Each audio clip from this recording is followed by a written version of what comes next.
Coming to you live from St. Louis, Missouri. It's the FasterFreedom Show. With your hosts, Sam Prim and Lucas Wall.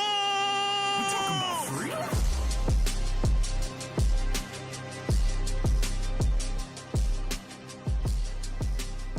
Hi, Lucas. Hi, we talking about freedom today? We actually are talking about freedom. Me and Lucas just got into I'm not going to say heated argument, but we got to do a fun, lively discussion right before we went live from one of the headlines we're going to talk about today. So make sure you hang around for the headline segment.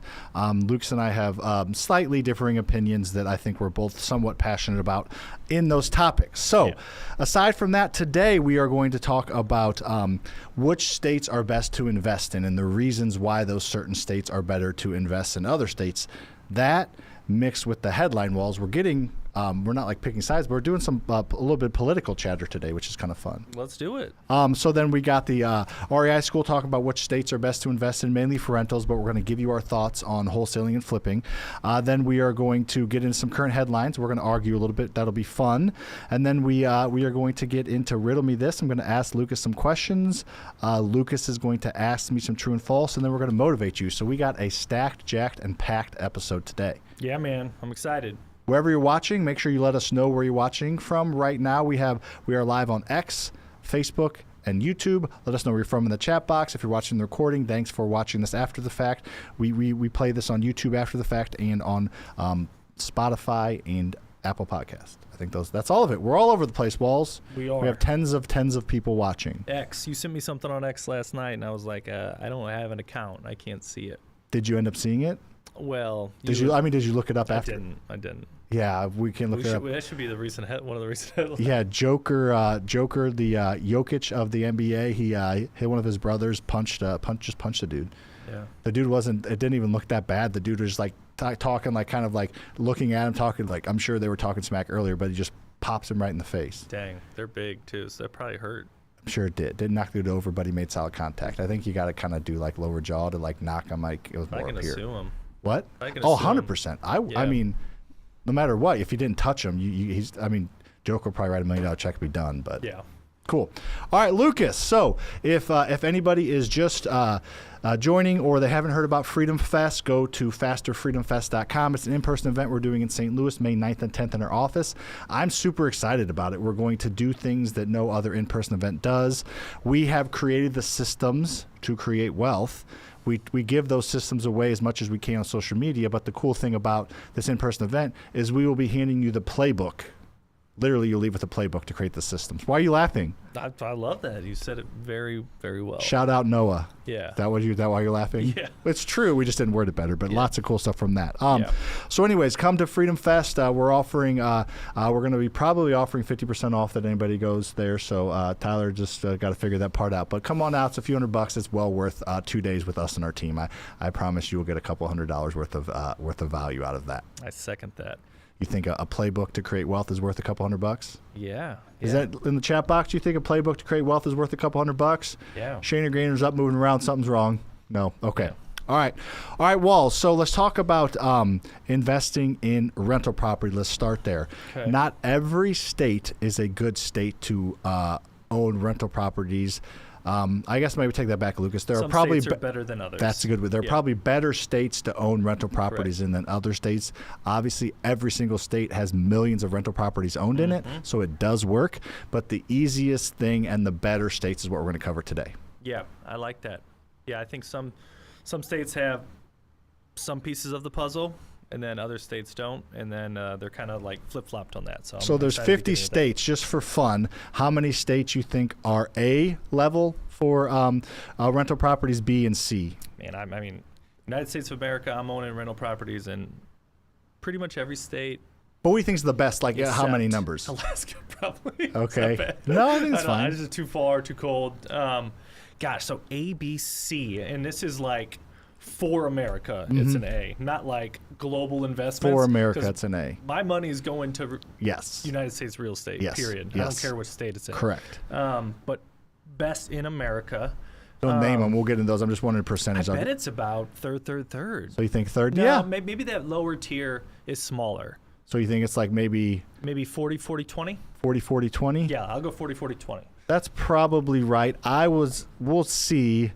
That's probably freaking right. I would probably say maybe like Bigger B. 30. I was going to say 50, 30, 50, 20. So I think we're like we're that. both have similar Yeah. mindsets on that. I Do think. we know the actual answer to that, or is that I don't just think there. like- I mean, a lot of this is a lot of what we talk Subjective, about. Yeah, yeah. subjective. I mean, we're going to throw some facts behind it, and our subjective answer probably carries more weight than a lot of people, considering we own $50 million in real estate.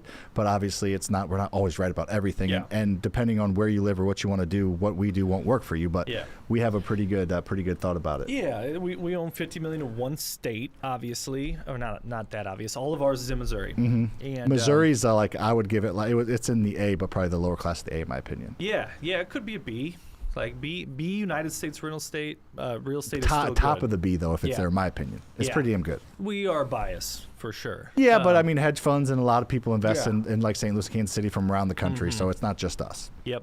There's shit all over this table from our lights. You see our new lights? Which ones? The can lights. Those weren't there. Those are new. Nice. Yeah. They look sharp. They look good. Hey, yeah. continuous Apparently, improvement. electricians love it. They just leave their shit everywhere. There's like dust all over the floor and all over the desk and whatever. Looks good. Yeah. But like you said, where was I going with that? Turbulence. But we are part of groups that own rentals and real estate in all of these states. So that's where we can kind of get some insider knowledge, and I know you do some research as well. I do some research, some Yeah. content. Last thing, and then we'll get to it. We just like to kind of have fun and chat with you, which is a great question, by the way. We'll get to the question from JTG on YouTube, so ask your questions. But I feel like I've heard this saying, and it's so true, and you're probably seeing it more. Maybe you're not into it that deep yet, but like you do something, like you read about something, you learn a little bit, you do it, you learn a ton, but you like finish the circle of being an expert by teaching it. Yeah. I learned so much by teaching and talking and explaining it multiple times and figuring out the efficient ways to Yeah. explain it. So I feel like I'm more of an expert just by teaching it. Yeah. And almost being less involved than I was when I was involved in everything. Like Yeah. I know the principles, but now teaching it, I just articulate it and think about it all the time. And I am more of an expert because I teach it, I feel like. So you're a I bigger feel an like expert than me, is what you're saying. it's been that way probably for about 25 years. But No, I can see that though. Just kind of getting out of the weeds and looking at it from a big picture for sure. Yeah, you can learn a lot more by becoming a teacher of something or a coach. Absolutely. Yes, 100%. Yeah. Cool. All right. Well, so we're going to pick these states to invest in. So let's initially talk about what makes a good state to buy rental properties, in our opinion. And when I buy rental properties, I want a property that's going to grow in value, appreciation. I want a property that's going to produce. Look at Shaner Gaynor. He's getting a little. I told him let's get a little more graphics going up, and he's doing them. I like them. I want a property to grow in value. I want it to produce cash flow, and I want beneficial laws. Like to use a example, I would not prefer to own real estate in California for the simple fact that like tenants and or squatters seem to have as much or close to as much rights as the owner of a property. We are not slumlords. We treat our tenants extremely fair. We're probably overly nice. We give payment plans. We are very nice to our tenants, and we love our tenants. But you can do that in California, and they cannot pay, and they can stay for months and months, if not a year. So that's why I think the laws are very important, because if you didn't collect rent for a year on a rental property, that if you buy with none of your money, you're probably just never going to be a good investment ever again. For sure.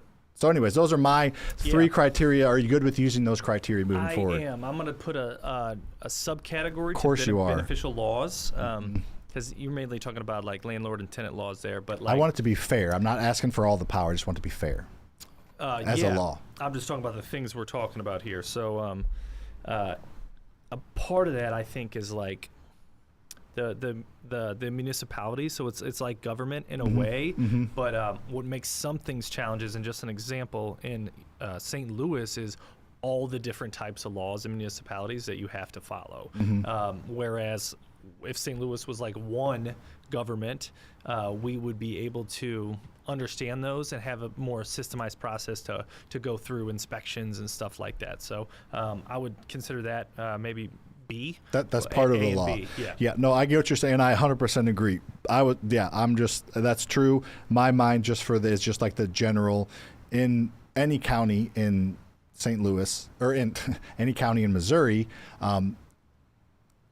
a lot of it is Missouri-based laws that the counties make their own that just are fair for the tenant and the landlord. Yeah, and health of the real estate market. Yes. In general, I think is kind of where you're going at with those more specific details. Cool. All right. So those are our criteria when I look to buy rental properties here, and when we start to expand across the country, because we will, and then when I talk to students that live in other states that they invest or live in another state and invest remotely, these are the type of things that we talk about on our coaching calls, on our in our community.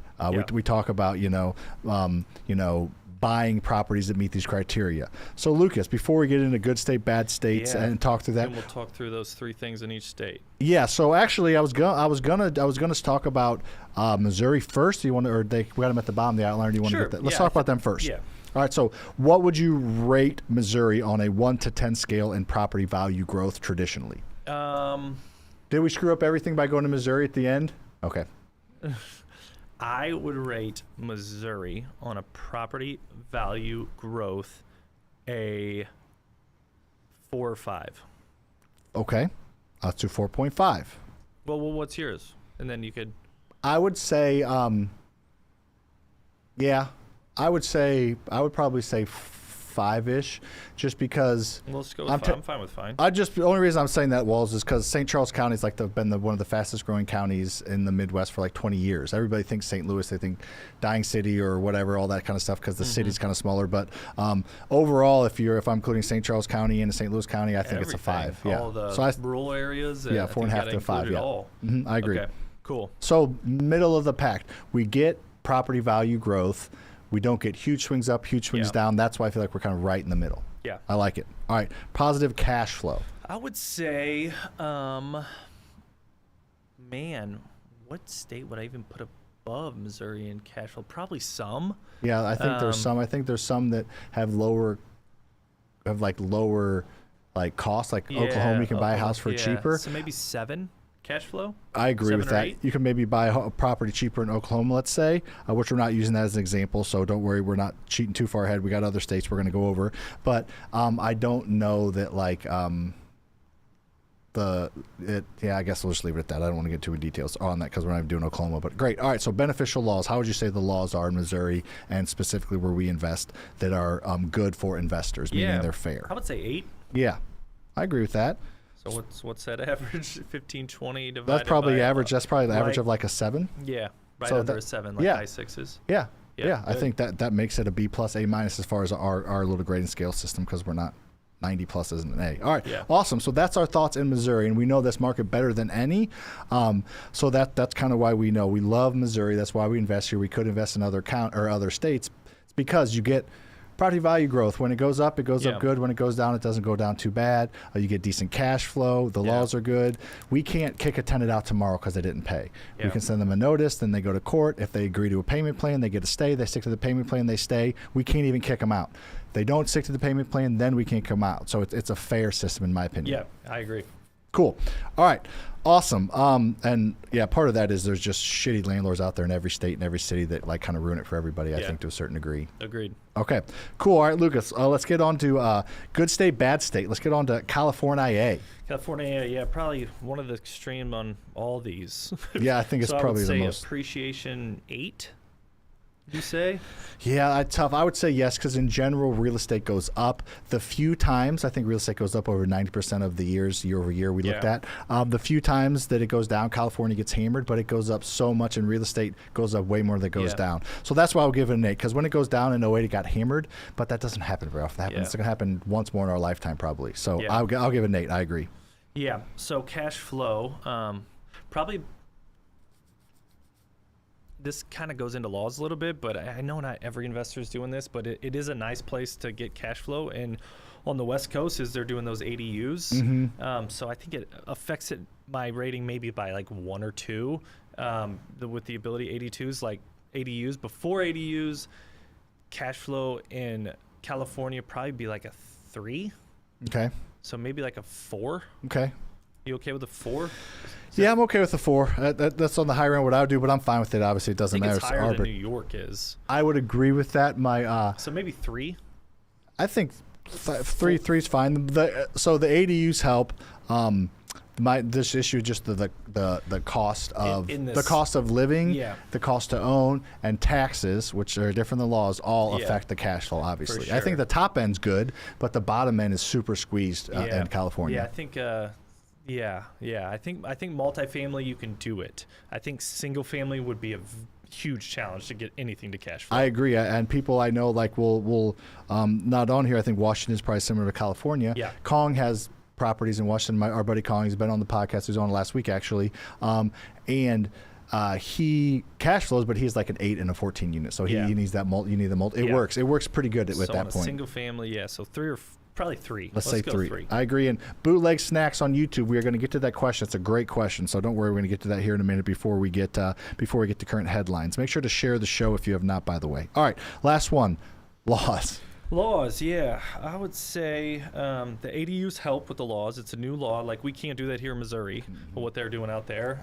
And it's they're doing it to help people afford to be able to live in a place. An ADU is an auxiliary dwelling unit. Yep. That it's not additional dwelling unit. It could be. I'm not sure. I don't know what either it is way, either. Same thing. But you can put another physical property on a lot that you already have a house. Okay. And that is a very flexible type of unit you can do. You can convert a garage. You can drop in a camper. You could put a tiny house on it. And you can legally rent it out or have someone live there. Exactly. So I think that's pretty cool. So that maybe moves it up one from like a 1 to a 2 or 2 to a 3, but probably... I'm going to say 2, I think. I'm fine with 2. I think a 1 to a 2 just because...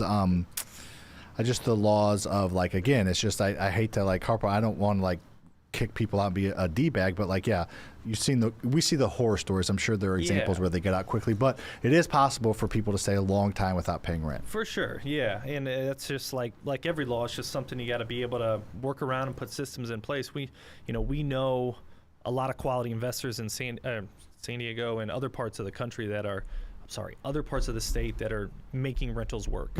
So it's possible, but a lot more challenging here than here in Missouri, I would say. So California to own like real estate. 13 divided by 3, so like 4.5. 4, yeah, that's higher than I thought it'd be. I'm good with it though. About right. 4.5. There's a lot of good things about California real estate, and appreciation is a main driver. Yeah, there. most people in California buy off appreciation. But we have 200 community members in California. A majority of them invest remotely, especially if they're trying to execute the BRRRR strategy. Correct. That is probably damn near impossible. Yeah, if you go to California and you put 40% cash down on a duplex and like that, but that's not realistic for a lot of people. Shoot, just wait till we get our main headline. Freaking 40% down on something is not realistic. Freaking $180. That's nothing. No. Yeah, we're gonna argue a little bit. It's fun. We're gonna argue a ton. I'm gonna embarrass you. All right. So California, I would say, is a C-. Sounds good. Indiana. Why don't you tell us about Indiana? You know a little bit about that. I do, I like Indiana. Let's talk appreciation. I look at Indianapolis as what like St. Louis could be. Yeah. It's been a really growing city, clean, very well done. They've hosted the draft there a couple of times. I've been there. People like it's a beautiful city. The layout and nice. It's the Midwest. Yep, It's I've been there several times. Yeah, it's Indianapolis. I feel like that's what I would like to help make St. Louis be because I love St. Louis, but it hasn't had that growth recently. So Indianapolis specifically, it's just the main market I'm talking about. But no, I like it a lot. Before we get into some of the things we talked about, it's had a lot of job growth recently. A lot of people going to Indiana, and then the taxes, taxes aren't really we're more doing beneficial laws, but the taxes are very friendly, which help cash flow. Cash flow, for sure. So Indiana's, I don't know it yet, Lucas, but it's going to be a good grade. Good. So appreciation, and I'm going to relate it to Missouri more than any other. 100%. I think I look at it just like I'm not trying to. I love Missouri, kind of like a little better Missouri in my opinion. Yeah. Cool. Specifically Indianapolis, right? All right. So appreciation, probably a 6. Okay, I agree. Probably a little better than I agree. Yeah. I'll let you write them down because you got a better system. Look at your system. Look at like you have it like checkered and. Mine's not even that good, but I can't understand. That's my system to mark them. All right, cash flow in Indiana. What is the median house price in Indiana? Do you guys know that? We can look it up maybe versus let Missouri? us. Yeah, I would say very similar. Yes, to I would. Yes, I probably similar. But Indianapolis might be a little bit more, but I bet we have like Springfield, Columbia, Kansas City. So our over the state might be pretty similar. Median house. Type it. I'm gonna write it. Median house price, Indiana. So I'm gonna go cash flow when thinking the median house price, because median house price. 236,000. All right, go to St. Louis real quick just to compare apples to apples. I know the actual number, but was that Indiana or Indianapolis? That was Indiana. Indiana, $236,000 median house price. Missouri is 238. 238. So wow, very so similar. they're same. So I would say, with all else being equal with fairly equal with taxes and insurance and stuff, probably about the same cash flow. Okay. If you got a very similar median house price, I would say. Okay. But I would say lower the median, probably more likely to have higher cash flow potential. I agree with that. Would you say that? All right. So 7 on the cash flow. You good with that? Yep. Because there's like you said, there's some other states that are probably more cash flow friendly, a little less on the appreciation. What's beautiful about both Missouri and Indiana is you get a little bit of both. Yep, I agree. And then laws to not we got plenty of time, but laws I would say probably similar. Similar. I know they're pretty normal. Similar to Missouri. Yes, so I'd say give it an 8. Yep. Cool. So that is 21. That is exactly a 7 average. So yep. So slightly better. I think that makes sense. A little bit better than Missouri. yeah, love it, man. Awesome. Perfect. All right. Let's keep on rolling. Texas. Yeah. So I'll intro Texas a little bit. Obviously, incredible growth in the economy and people moving there. It's a really, really popular state. You don't have to pay, an income tax in Texas, which is really nice. So that allows people to have a little bit more money to potentially pay rent. And it is a very landlord-friendly laws. Yeah. You can get people out pretty quickly, I think. So those are positives. The one negative, and I only know this because we have 200 students in Texas, is the real estate taxes are pretty hefty there. That makes a lot of properties not cash flow. The cost of living has gone up a little bit because so many people move there, and then the real estate taxes really cut into it. And something that I just thought of too that we're not going to include in our big 3, but in these markets that we're going to get to that are very high grades, we're not the only one that knows that. So there's a lot of other investors. Competition's higher. Competition is higher. So just because the market is right for it doesn't mean you can get the deal because you're fighting. Well, you're still going to have to find. There's no deals just falling off trees in any market right now and for a long time. Yep. I agree. Okay. So there's my ratings for that. So my what do you want to call it? Just kind of setting precursor. That's the word I was looking for. Preamble. T-York, were you working on the calculator over there? Or are you working on Facebook? Which one? Data boy, just making sure. All right, okay. Just my micromanaging from a live podcast. Yeah. All right. Get them boys a mic, dog. We need to. Well, we got a lot to figure out this fucking thing, but okay. Appreciation in Texas. Do you think it's California level? It might. It's pretty damn close. I would say it's probably 7 or 8. I would say an 8. Okay, let's go with an 8. I'm good with that. And cash flow is better than California? Yes, I would probably. My initial gut reaction is a 5 on cash flow. I'm good with that, but not as good as like Missouri or Indiana. This is cool. Like, so we do this with like work stuff, like with like team members and company stuff. This is an interesting way to like systemize a rating system. Yeah. I like it. I like where things are ending up. And then laws in Texas, probably 9 or 10. I would say 9. Yeah, let's go 9. Yeah, I would say 9. Okay, so that's a really good score. That's 22. Yeah, so that's surprising. Yeah, it seems high to me. So I think, it is what it is. I think maybe drop appreciation to 7, and then I don't think you're getting quite the annual increase that you're getting in California. I don't know. No, I don't think so either. Let's drop appreciation to a 7. Cash flow 5 might be a little liberal too. I don't know what the cash flow situation is. Yeah, just knowing, I know that it's. In my opinion, if you want cash flow and appreciation, Texas is not Indiana and Missouri. Yeah. So that's why. So let's knock that down to a 4. Okay. And then that gives us 19. Yeah, 9 and also 9. Yeah, 19 then. Yep. All right, 19. Good. Oh, that's 20, right? Still set 20. Yeah. So right the same as Missouri. Yeah, maybe. Yeah. Especially because you get the appreciation, that's huge, and then your cash flow. The other thing, Walls, if it's really friendly laws and hopefully you don't take advantage of it, you can probably cash flow a little more if you're able to quickly get somebody out if they're not paying. Yeah, good point. So that will help cash flow. Because like we always say, what doesn't help cash flow in Texas is high median price. Yes. Right? What are we at on median price if someone wants to look at that real quick? And those taxes that you were talking about, those real estate taxes. Median price. So what I was saying was you can't Texas is, I don't think it's as good of a market as for land. So 304. Yeah. I mean, but we're taking all like to account. There's a lot of houses, a lot of rural houses in Texas. Yeah. So yeah, there's probably some good submarkets of Texas that are probably awesome, like an hour away from some of these big like metros or something. Tyler, Texas is a growing lot. Plano, a lot of those. Plano, We had I was on a coaching call this morning, and we had there was 13 doors that were picked up recently under contract. In that one group. That's amazing. And then there was 5 houses getting looked at today in the group. Nice. Pretty cool. Pretty active. Yeah. That's pretty cool. That's that Wednesday call. Powerful group of people show up. That is. We just had somebody join our community that's 116 rentals. That's amazing. That blew my mind. That's got to be the most, right? Besides us, 100%. Okay, cool. All right, let's move on. Probably won't do all of these because it's kind of we'll probably do. What do you want to do? 3 more, Luke? Which 3 do you want to do? All right, let's do. We got to do NC. I feel like New York is going to be similar to California. I would feel like a little less because you don't have the ocean or weather that you get in California. So do you want to do? So you're saying it's no point in repeating? No point in repeating. I think we should do Illinois because it's different. I think a little bit different. Let's do Illinois because it's Midwest. Illinois, North Carolina, and Georgia. Does that sound good? I like Georgia. Okay. Let's do Georgia, Illinois, North Carolina. Yep. Georgia. I mean, Georgia, North Carolina are similar. Just North Carolina's my favorite market in the whole country. What about Florida?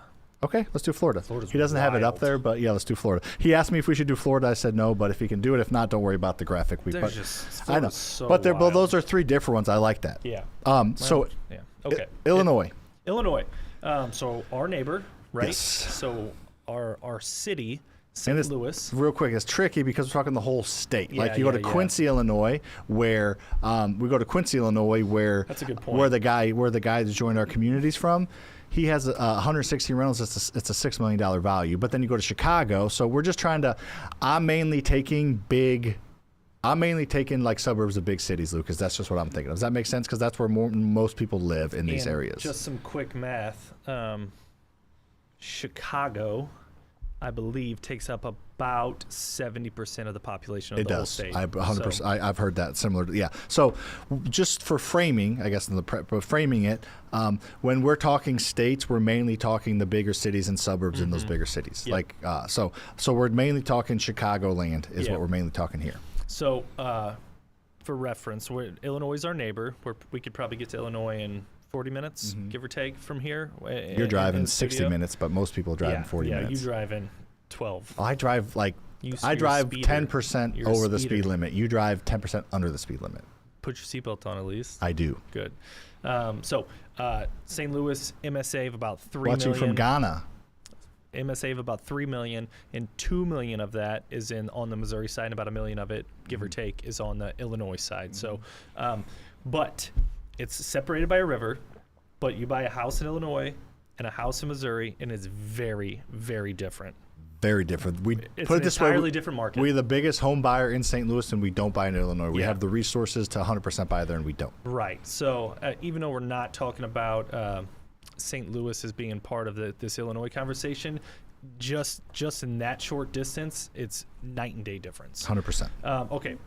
So let's talk. Let's go through our things, Sam. Appreciation for Illinois. Yeah, I would say it's not as much. I would say it's not as good as we think either. Yeah, obviously, like when I go to Chicago, Danny, like North Shore, though that gets it. But overall, Chicago, not really. I would say I would say 4, 3 or 4. Better Missouri, right? Maybe. We put Missouri at a 5. Well, do you want me to look it up? So average house price appreciation. Let's look at average house price appreciation, Illinois. Let's just do it right now. So what are you thinking it's going to be? I was thinking it's 7% over the past year. Okay, that's about us, right? That's very similar to us. I think we were a little bit less, but maybe not. So maybe you're right. So maybe slightly better Missouri. Yeah. Missouri is 5%. Okay. This is what the quick Google search says, obviously. Yeah, for sure. So let's put it at a 6. Okay. You Deal. okay with that? Mm-hmm. Because there's some really high price points that probably skew those There's numbers. there's a lot of freaking money in Chicago. Yeah. It's insane. It's a huge city. Huge. All right. On the cash flow side, with those higher price points and with taxes, taxes, crazy. yes. Property taxes, insane what they pay. Insane. Cost of living, everything over there. Cash flow is not very good there. Cash flow is not very good there Yeah. at all. 3? Yeah, that's fine. I think 3's good. 3's good. And then the laws aren't super landlord friendly. No, they're not bad as California, New York. But what do we give California? 2. What do we give New York? We didn't do New York. Okay, I would give it a 3. 3? I agree. All right, so we got 9 plus we got 12. Yeah, that sounds about right. It's tough. The only people that I average know of that 4. own single family rentals over there is Danny, and he has like literally I've seen it. I've been there several times. It's a like a $450,000 house, Lucas, that he rents for freaking like $4,600 a month, a single family house. So it's crazy high end. People with a lot of money that just don't want to own, and there's not that many people out there. So it's hard to do. Is my point. Is there a short term or midterm market in Yes, Chicago? there are. You think? Okay. Well, short-term, midterms help in every market pretty much. Yeah, but yeah, but sometimes there's municipalities here in St. Louis that don't in allow our it. county that can Don't allow clamp down short-term, on but it. not So, midterms. But yeah. yes, you're right. There is a market up there, especially there's a lot of hospitals and stuff up there. Yeah. But I'm just going. I have a little experience. So our CFO and my buddy Danny, he owns a few rentals up there, and they're just like it's like owning a renter in Chesterfield kind of thing. So they just if you're able to A little higher end. and higher you barrier of can entry, charge way higher rent gets charged. Yeah. Cool. Well, average of a 4 for Illinois. Sounds right. Would you rather? Let's talk about. Gosh, this is a good question. An $800,000 house. Would you rather have in Southern California, or outskirts of or a nice part of Chicago? Let's say a good part of Chicago. For cash flowing rentals, Just for your asset to own. Well, whatever you want to do with it, whether you want to short-term it or long-term it, or I would probably. I mean, you're asking me. close. I'd probably rather Illinois just because it's closer to me. Get up there and I have like, but yeah, it's close. I wouldn't love either. They have the same if score. I can short term, I would probably maybe do California If it's in a good short-term available. spot, Yeah, yeah. but because that's a more of a travel destination place. Yeah. But midterm or long term, probably Illinois. okay. What about Nice. you? I'd say California. Well, all the probably. way. Yeah. You're such a fucking hippie. I don't know. I think it'd be cool to own a house in I'm California. kidding. I know. We probably will one day. But they got the same scores. That's Yeah, in I our get it. calculations, so that it's a close conversation. Makes sense to me. Perfect. This is a fun conversation. Yeah, it is. Good idea on the outline, Shane. All right, let's do my favorite market, just Yeah? based on What's what your I know and what I see for owning rent properties in North Carolina. Okay, so we'll do North Carolina, then Florida. How about Yep. that? So they have a lot of tax incentives for owning businesses over there, and I would assume I don't know if that translates to real estate, and then population growth. I mean, that's been Yeah. one of the most moved to markets. Yeah, It's man. got you can go to Charlotte. the Appalachians, not super far. The ocean's not super Yeah. far, and it's decent weather. You get a little bit of seasons. It's not like just the same season, but it's really good. I love North Carolina as far Yeah. as the market goes. I've been out there to Duke and Greensboro. I've been to Charlotte. So I've been out there Yeah. a few times. I like North and South Carolina both a ton. Yeah. Yeah, And Georgia, I haven't all been that out right there. much, on that like southern East Coast. I would love to have aspirations of doing that. I'm sure I will one day. But You need to go to Savannah, Georgia. It's beautiful if you have. It's awesome. From like Savannah to like Charleston. And Hilton Head, all that stuff up there. Yeah. up there a little north too. Yeah, but a lot of people moving to North Carolina, which is a good thing. You want people moving to your state. Yes.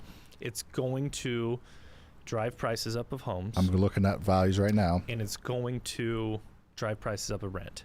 But that means you're in a desirable area, right? So if you own real estate in that area already, good for you, because people moving to your state is going to drive those prices up. and This make is a your assets worth perfect more. example of when populations flood there and you get a little bit over supply of growth. Yeah.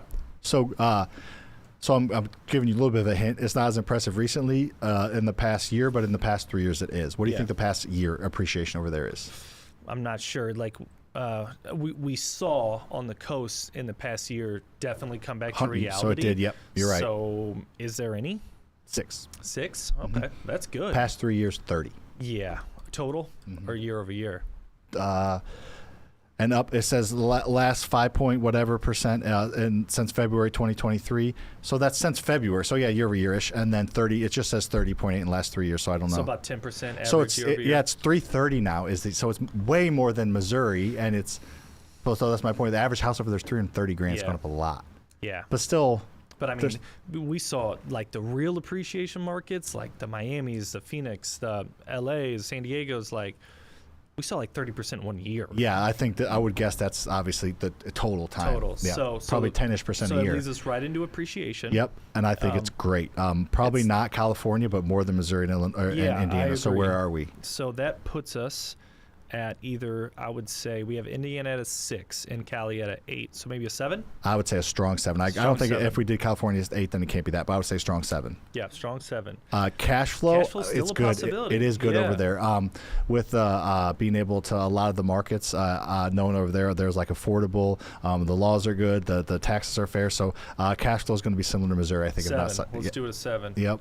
And laws, I'm not super familiar, but the laws for anybody I know that owns real estate, it's not like an issue. So I'd give it similar to here too. So 8. Yeah. Okay, cool. Just strong across the board. 23. Yeah, that's 22. 22. Yeah. Still super 22. Yeah, no, it's just everybody I know that goes over there. There's some investing groups over there. It's a really, really strong market. Devin's out there. That's Our boy Devin. super unique to have the appreciation and cash flow be that high. Like you see it even in Missouri, like little less appreciation, but we get the cash flow. California, you get the appreciation, pretty much no cash flow. It's really cool to have a balance of both. And that's of why those. I feel like I kind of guided the conversation to give them a good story, but I think it's accurate. That's why it's one of the top most people put it in their top 5. And not it's expensive, but not like Not unreasonable. Yes, correct. You know what I mean? Mm-hmm. At what was that, 330 or so? Yeah. I think because I think you get the big crazy markets. I still think the median in the United States is well over 400, so it's less than the median house. Yeah. You can get it for cheaper there than average median. Median average are different. But you also get so that's why, and I would say 10 years ago, it wasn't probably that, or 15 years ago. Yeah. So the states and cities do have fluctuate. They kind of breathe, I like to say inhale, exhale a little bit. So yes, correct. So it's on a inhale if you're inhaling good property. So lastly, Florida gets a little bit different. This is and we know a little bit about Florida. We do. This is probably the wildest market, I would say, because it has so many big cities and it has different, it's different throughout the whole state.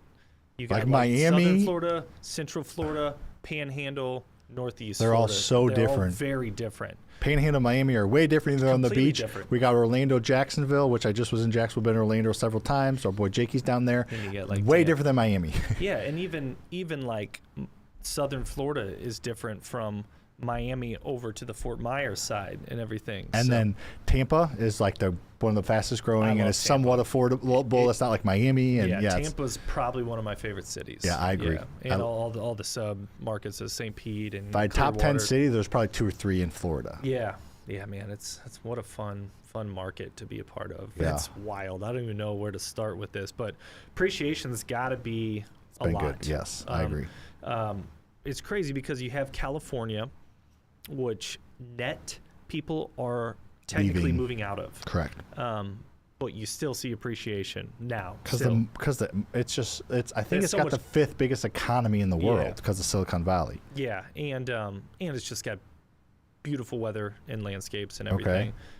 With Florida, you probably have the most people moving into the country. Is that's the highest move state? I believe so. It's close if it's not. And you got the beach. You got these luxury markets. So it's a unique. I would say Florida appreciation. What do you think the average house price in Florida is? It's again like we're North Carolina's 330. We were 230. We're talking about these big cities, but there's also some rural Florida as well. Because St. Charles, the average house price is like 330, but in all of Missouri, it's 230 or whatever. Yeah, for sure. So all of Florida, I would say, 500,000. 397. 397. I was gonna say 400. I thought you were gonna say 400 too. I was like, damn, you were close. Yeah. Which is that's North Carolina was 330, and then it's got double us. It's got over the past year, it saw that correction 3% appreciation. What's the past 3 years? It's just not popping up. I can see. I would say it's probably like. So over the past year from the first quarter of 2022, so it's the past over like a year and a half has been 13, but the past year has been 3, so it really slowed down. Yeah, we're getting back to more normal, which is probably good healthy. thing. Yes. So appreciation, man, even if the numbers don't exactly say it, I would rank it as high as California. I agree. I'm good with that. 8. Okay. Man, cash flow's there too. You can get cash flow there a little bit. Yeah, it's got no state income tax again, which helps the renters, is my point. The renters are able to afford more. It's not as big of a hit on them. I wouldn't say it's quite as high as North Carolina, I Missouri. think, well, the point is I think we could go to the outskirts of Tampa and buy a single-family rental. The cash flows. Me too. And Tampa's a really popular, hot-growing city. Yeah, I know a lot of people with rentals in Jacksonville that are buying in Jacksonville, and Orlando. too, I've been to Orlando. You can cash flow there. Yeah, and I know Grant Cardone, he knows a little bit about real estate, right? Yeah. And he buys a lot of real estate in Florida. As much as he probably says, but I'm kidding. No, I'm kidding. He knows a lot, yeah. Yeah. Ben Mala buys a lot in Florida, too. Yeah. All different parts of it. So those are all the bigger multifamily guys. So obviously there's something there. But on the single family, you go out to the outskirts, I think you can find it pretty well. Can you find a condo in Miami that's going to cash flow? No. Yeah. Probably not. You can't find a condo to do the cash flows in St. Louis, so it's a similar thing. And we have students down there that are doing. I met some in Jacksonville when I went there. We have students that are buying cash flow rentals in Florida. Yeah, I love it, man. And I think Jacksonville's a great market to do it because it's probably like the redheaded stepchild of Florida. Yeah. But it's still Florida. Yeah. And Jacksonville is the biggest city in the country. It's like 800 square miles. It's like the biggest geography city in the country. I did not know that. Yeah, isn't that wild? That is wild. St. Louis is probably the smallest. It's so little. Yes, it is. So I would say, so what you said, I was kind of thinking about thoughts. What you said, not as good as North Carolina, Missouri, but still probably decent. Six on cash flow. Yep. And laws are, I believe they have pretty strong laws. Yeah, I don't think it's quite like Texas, so I would put it between Missouri 7? and Texas. Yeah. Well, we did Texas. Yeah, 8 and 9 was for Missouri and Texas.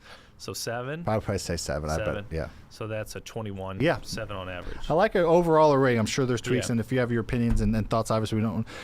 I've looked up so many things on goods, and most people say cities as they break it down for, but they look into a ton of different stuff. But overall, I like where we landed on most of those. Yeah, and I would say just creating this and creating the A, B, C class of the United States. Probably, what do you think? 7+ would be A, give or take. Maybe not. Well, I think that's probably fair. We should probably do this for our community. We should. This is fun. Yeah. So I'm gonna make a note. You could do just a survey. Yeah, survey and just give our opinions of or in others markets. Yeah, because a lot of people want to invest remotely, so we give a little more guidance there. Very cool. Yeah, want to get to the question? Yeah, I want to get some questions. There's a couple. Can we scroll up on that at all? We missed JTG's first question. He has some follow-up on it below, just some clarification. If we can't, we can get the bootlegs. Let's get the bootlegs while you're doing it. I have $150,000 of equity in my home, and I'm just successful coming out of a Chapter 13 bankruptcy. What are some options? What are some options for you? So that Chapter 13 bankruptcy is going to hurt a little bit. Yeah. So your options are, you have $150K equity. Your options are to tap into that equity and flip. What are you saying? What do you mean flip? Like flip a house. Well, he's saying how to tap in that. Oh, I have what options? So if you, yeah. Number one is you sell it. Yeah, sell it. That's tough. But yeah, I don't know that you'd be able to do a HELOC if you had just went through Chapter 13. And I don't know what people's qualifications are on bankruptcies for renting. So it maybe don't, because it might be challenging to buy another house or rent another house. Man, you could go a private lender route and put a second on it with a private lender. You could do that backed by real estate. If banks do it, a private lender would be willing to do that. Just let loan put a lien in your house while they give you money. Yeah, that's an option. And then be in Chapter 13. And my thought would be, if you want to get a rental, you probably have to partner with somebody, or do creative financing sub to owner financing. That because you don't need a bank. So it's tough. You're gonna have to avoid banks for a while, in my opinion. So flipping, wholesaling avoids banks. Private lenders with partners avoid banks, or creative financing. All right. We got JTG's question up on the screen now. You read it. All right. I should be getting 150 to 300K plus. Not sure how, but should be getting that. My plan is to learn flipping first, then start accumulating rentals along the way, and work up to apartment complex. Do you think this sounds like a solid plan? Thanks, guys. JTG, first off, yes, solid plan. B, if you're getting that much money, you need to get, rarely say this, you need to get some type of guide. Like, it doesn't have to be our community, but if you have that much money, you're going to be able to move so quickly if you do things efficiently. Spending a few grand on like the correct coaching mentorship community, you're going to move so much faster. With that much, depending on where you want investing, how hard you want to work, you buy 5 rentals this year. But if you do it on your own, I'm pretty confident you're not going to buy 5 rentals or flip. So, and then what's SLC? Connections in South. I think it could be St. Louis City. Yeah, but anyways, DM me on Instagram, JTG. I can send you some information. But yeah, we offer mentorship. Yeah, we have a community mentorship that literally, like I said, gives the systems and processes to flip, wholesale, and buy rentals. Everything you want to do, we do it, and we do it the right way. In general, I love that plan. You got some Salt cash. Lake. Yeah, we have community members over there in Utah for sure. Yeah, and I love that plan. I think. Yeah, I think it would be so dangerous being I able would do to a couple flips, you know what I mean? Maybe just learn the process, but you don't need to do a lot, especially if you're sitting on $300K. You got a little runway, so really start to transition to those rentals as soon as possible, I would say. I agree, and then you can always intermingle. We figured out passive active income are needed if you want to do it the right way. So the goal, I think, would you try to get a handful of deals a year and keep some as rentals and flip some. And a lot of people try to teach going to multifamilies right away. It's tough, man. We just don't love that idea. You can build up credibility along the way with a little portfolio of single family rentals and then jump into multifamily is my plan. Why? So we got turned down for the first Geraldine loans because we didn't have enough experience or credit or what. I always tell people, like, it's hard. The banks were a little tighter then, and then they loosened up. Now they're but a 32 unit we couldn't get. Definitely experience. We didn't have the down payment. We had. That was part of it. So they wanted to see some skin in the game for us, and we were owner financing the down payment, and they didn't like that. That was it. Okay, that was it. Because I would think if we had the 20%, they would have approved it. Because we had 20 rentals at the time, probably. Yes, they would have. So it was more of the owner financing. But if we had 0 rentals, I don't think they would have. Correct. Okay, cool. All right, that was fun. Hopefully everybody enjoyed that. We're going to I'm going to ask you to share this show, whether you're listening or watching. Please share whatever platform you're watching. If watching the view or listening to the audio, I'd appreciate a share this with a friend. If they live in a state or you want us to do different states, we can do that again in the future. So just sharing is caring, and we appreciate that. Let's get into some current headlines. Let's argue a little bit. Let's do it. What is the first current headline? I'll say it.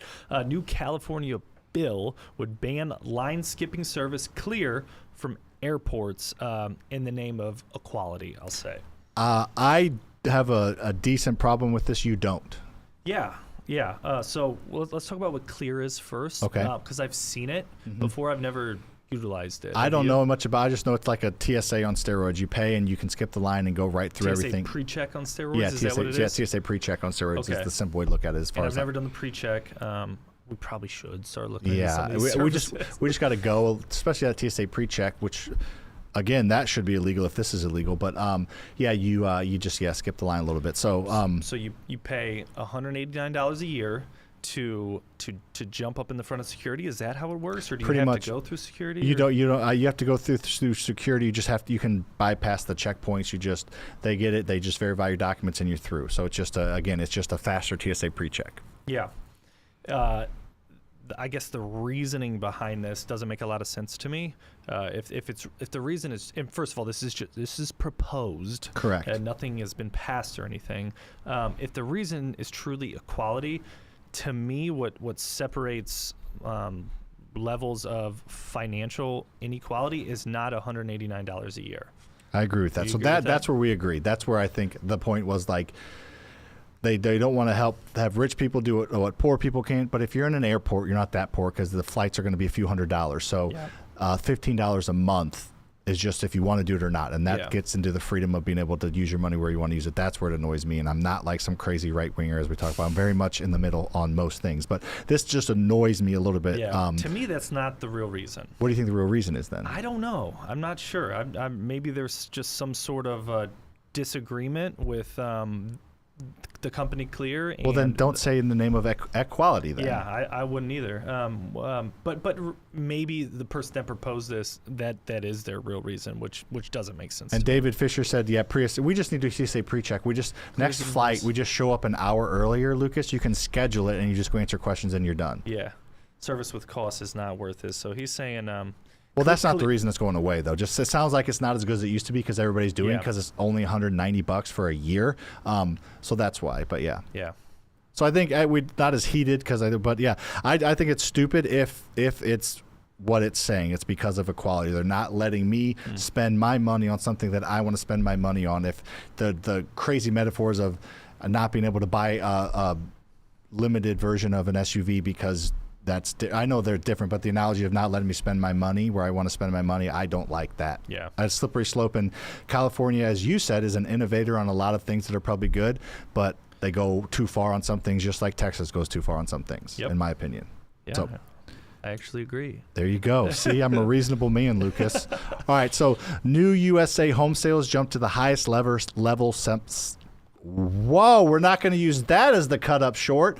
Now I screwed up talking, Tyler. All right, so the new USA home sales jumped to the highest level since September. So since the past 8 months. That's great news. That means inventory is breaking loose a little bit. A little bit, yeah. So and just the market is transacting again. Transactions are down from pre-COVID, still about 50%, give or take. In our market, which I think is probably somewhat indicative of most of the country, I would guess.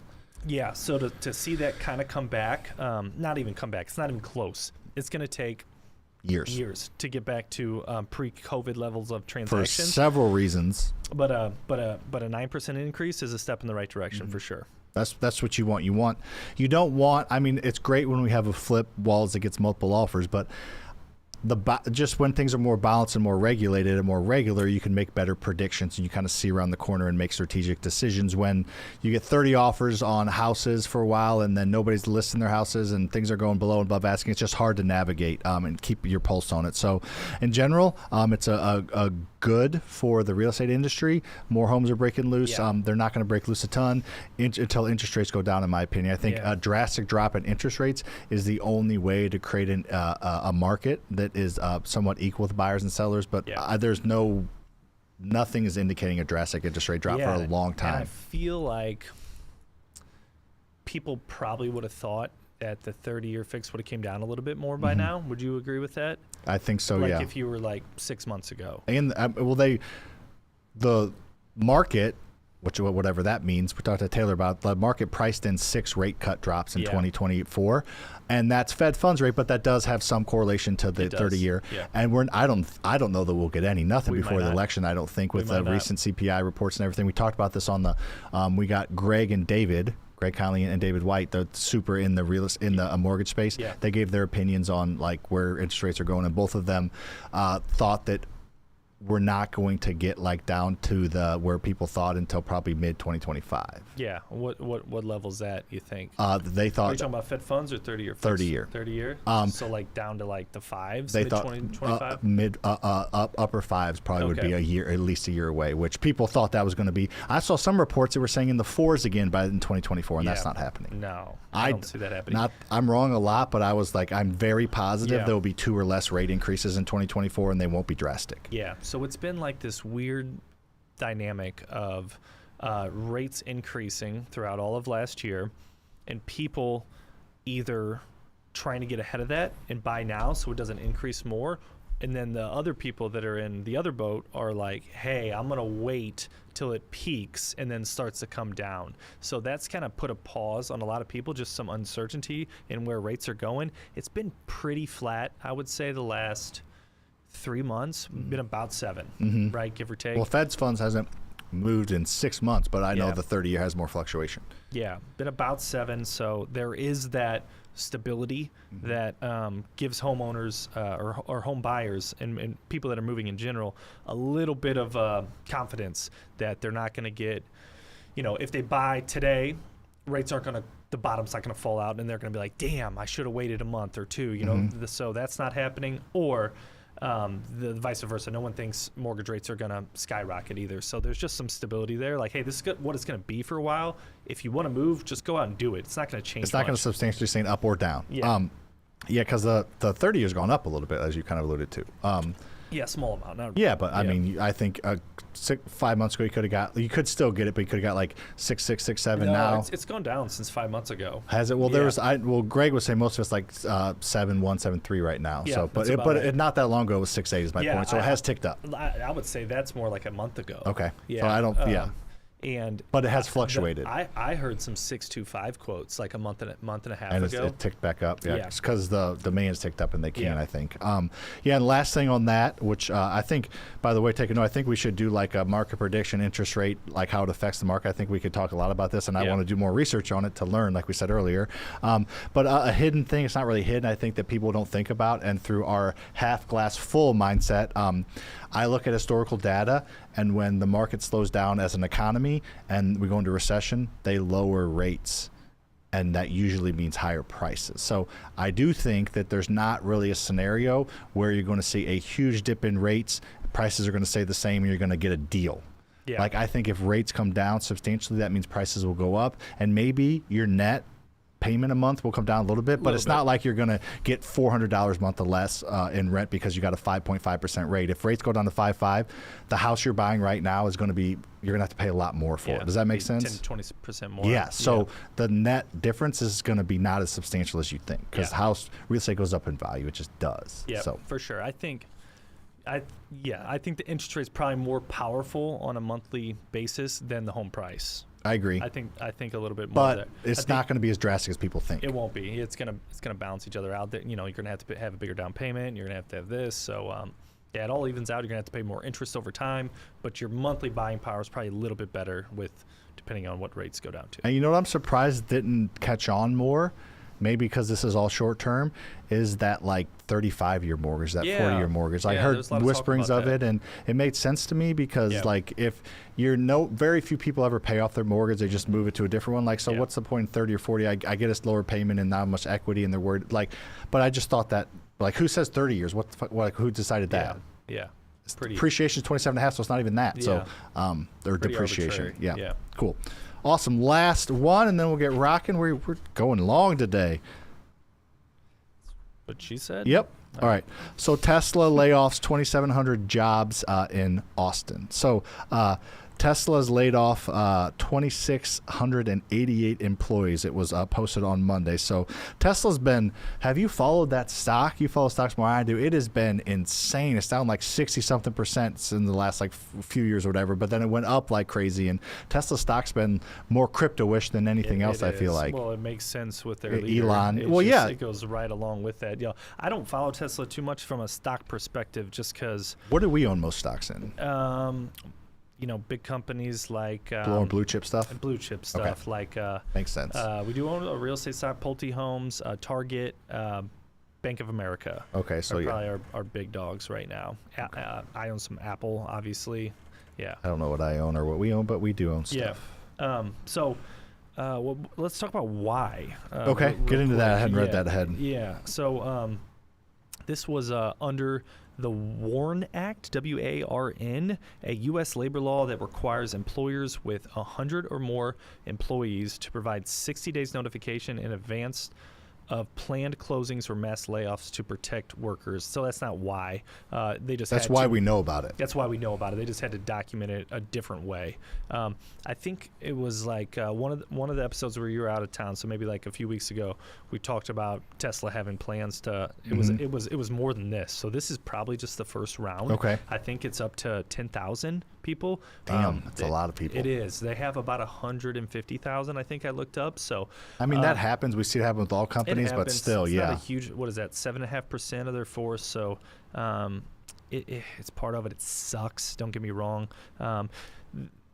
Our notes say this could be partially due to recalls on all Cybertrucks sold since November. My dad recently bought not a Cybertruck but a Tesla in general, a normal Tesla, I think a Model Y, and just they're offering crazy rebates. I've heard they've lowered their prices in a lot of places to try and get some volume. Yeah, and Elon also had an idea of creating a very affordable electric car at some point, and I think they just kind of scrapped that right now. So not going that route at the moment. Some defects with the Cybertruck. I mean, You see the one where they cut off you chop off your finger? No, what happened? If you put like when the hood lowers, and like if you put like your finger, they use the carrot, and like there's no like stop. It will chop anything off, and the metal's super sharp. So you put your arm in it, and it lowers. It's not going to stop. Your arm's going to be chopped off. Wow. There's got to be some sort of reverse sensor, right? That's not there. Well, because they've done it with like carrots and and it just chops that it. seems like an interesting thing to miss for a Yes. tech company, you know? It does, and I'm sure there's other things, but yeah, Tesla's just all over the place. I feel like honestly Tesla's like buying like a crypto, like you get in good ways, but this ain't gonna. You're investing in Elon, and he's too crazy to be steady in You're that. investing in Elon, whereas these other companies, you're investing in the actual company and the income that it produces, but the price that you're paying for a Tesla stock does not support what the business is actually doing. Yes, it's overvalued. It's a tough business, man. I'm not saying it's easy. No, but he's like distracted doing other things, and if he was just the Tesla, then it would probably do better, and people would invest in it more. But he's just doing a million other things, and he smoked pot on the Joe Rogan podcast, and their stock got crushed. Yeah. Which, A, who cares? But B, yeah. If maybe it's time to find a CEO replacement for Tesla. I think that would piss even more people off. They'd rather have half Elon than no Elon, but who knows? I agree. Undivided attention is not usually the most efficient. For sure. Cool. All right. We're rocking this episode. Let's get into Riddle. Riddle me that. Oh, no. Oh, no. What? I just got so stumped last time. I still have a little bit of PTSD there. Yes. Shane crushed you. All right. See if he can. They are. So I've seen a couple of these. So he didn't make these up, which is a good news. All right, Lucas. What is a question you can answer, or what is a question you can never answer yes to? Okay, there's a lot of right answers to this. Probably. Like, hey, what's your name? Okay. Right? Yes. Yeah. A hypothetical question. What's a yes or no question you can never answer yes? You can never say yes to. How about that? Yes or no question. That's probably a better way. Yeah. Okay. What's a yes or no question you can never answer yes to? I'll give you a half because that wasn't how worded and you said that, but I don't know you'll get it. I've heard this one before. You can never answer yes to. Are you dead? That'll work. It's are you sleeping? Yeah, sleeping. Okay. Yeah. Similar. So you'll get the full point because I think go. the point is On the board, boys. Settle down. You'll never be able to answer that, but you could eventually answer it. But yes, that's similar thing. So you get that point. All right, ready? A man who was outside in the rain without an umbrella or hat didn't get a single hair on his head wet. Why? He's bald. Yep. This is much. See, it's fun to stump. It's fun to give him some freezy ones too. There I am. That's Lucas. How did you get a picture of Lucas like that? Eyebrows be thick. Yeah, your eyebrows are not. That's probably a good thing. Those are a little aggressive. Look at the left one. That's super thick on the outside. It's like your mustache when you get it going. Yeah, caterpillar. I just love it so much. It just slaps, but then I get sick of it. Yeah. It just looks so good. It's one of those things. Yeah. It's just a challenge to upkeep. Yeah, it is. You know. All right. So April showers bring May flowers. What do May flowers bring? Pilgrims. Got them. Let's go. 3, 4, 3. Hey, 3, 4, 3. Hey. Gosh, I've listened to us do those stupid loud noises. They sound so stupid on the over the speakers, but it's fine. I don't care. Yeah, couple questions you want to get to before we go to get into true or false. Ginger and Sishi. So does the Burr method work in expensive cities like New York? No, not really. So if you're just joining this. We did probably 45 minutes on... this goes to Ginger's question as well. So for 45 minutes, we talked about what states are good to buy rental properties in, specifically the Burr's method, and which states aren't. So go back, rewind, or listen to this when it comes out. We cover that in great detail. All right. Beautiful, man. All right. True or false for you. All right. Here we go. Bats can't see. I think this is false. Don't give us the answer yet because I know that they use sonar, but I just think it's because they can't see well.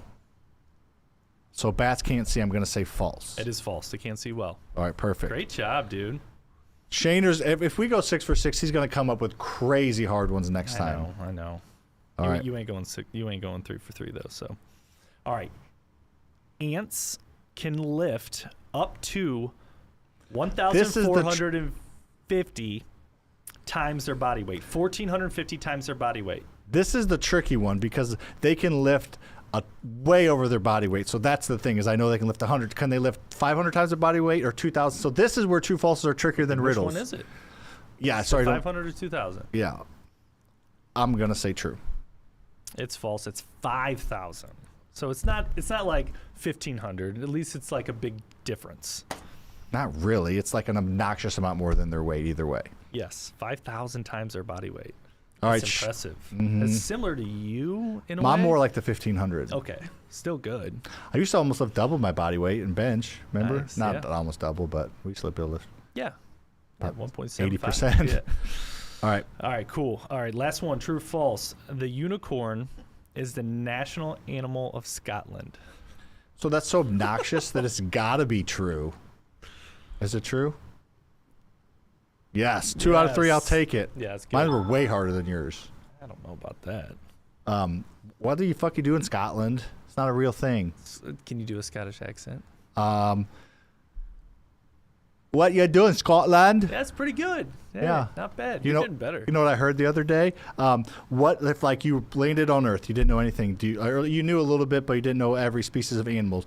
Would you think there's a horse that has a horn on it, or would you think there is a duck that's a mammal that has teeth and has a tail, which is a platypus? So anyway, it's like a unicorn just seems like it'd be way more realistic than like a platypus, but it's not. Were they ever? No. Never a thing? Lucas, you think unicorns are fucking extinct? Yeah. Is that true? All right, moving on to Motivational True or Wednesday. Or were unicorns ever real? All right. Growth is a messy collage, not a perfect picture. Embrace the stumbles and the splatters. They add texture to your masterpiece. For sure. Gemini, this is Google's AI. That's funny. That is funny. That's beautiful, Gemini. I appreciate you, G. It used to be Bard, right? Change their name. Yeah. Messy but beautiful. I agree with that 100%. Yeah, it's messy, but that's what makes it the masterpiece. If it was so picture perfect and every single angle and line is within the picture, like that wouldn't be any fun. Number one, like you would know your growth path, and then what's the point of growth? Like it doesn't put you in a discomfort zone to challenge you and make you better at that point. And so I agree with this 100%. I think it's beautiful. I agree. I don't think it's not realistic in my opinion. I look a little more. I agree with you. What you said. Look more practical approach. It just growing means like doing more of something. Like you can remain stagnant and not stumble. Or doing something different. Yeah, doing something different, growing, getting better, faster, bigger, stronger, growing.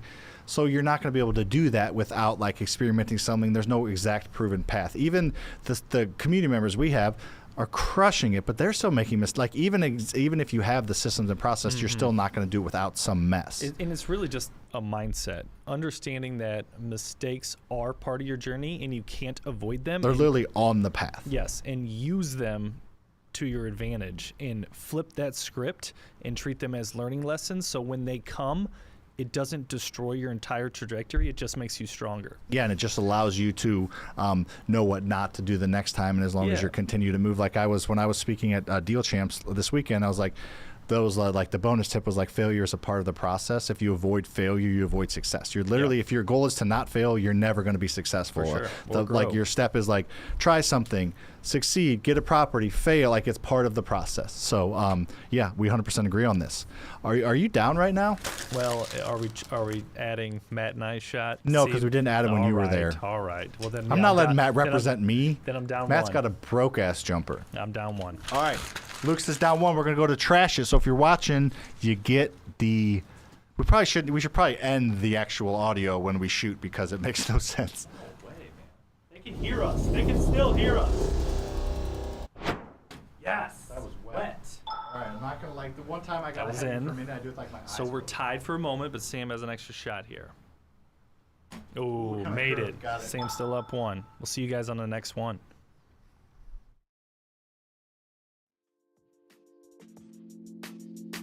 Thanks for listening to today's episode. We hope you got some major value from our conversation. If you love what you learn, make sure you like, rate, review the show, and help us spread the word by telling a friend. If you'd like to learn more about working with me inside one of my programs, we'll have those links in the show notes, along with all our social media handles, so you connect with us there for free. If there's a real estate question you'd like us to answer, feel free to send us a message and we'll cover it in an upcoming show.